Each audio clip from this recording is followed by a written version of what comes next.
բյուջետային միջոցների սղության, այս պատճառաբանության հրաժարվել 660,000 մարդու, մոտ 180,000 նպաստավոր և 502,000 թոշակառուների խնդիրը կարգավորելուց,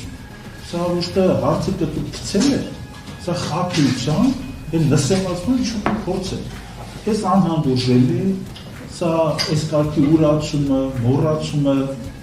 մարդկանց հարցերին չվերաբերելը աներել է և ոչ որ չպիտի սա հետ կապված արդարության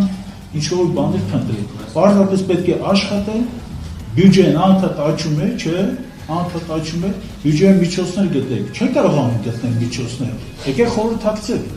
Մենք երբ որ առաջարկը կատարել ենք, այս առաջարկի հիմքում ընկած է մեր հետազոտությունները, և այս հետազոտություններով հստակերում է, որ հնարավոր բյուջետային հոդվածների միջև նույնիսկ տեղաբաշխումներից կարելի այս գումարները հանգիստ անել։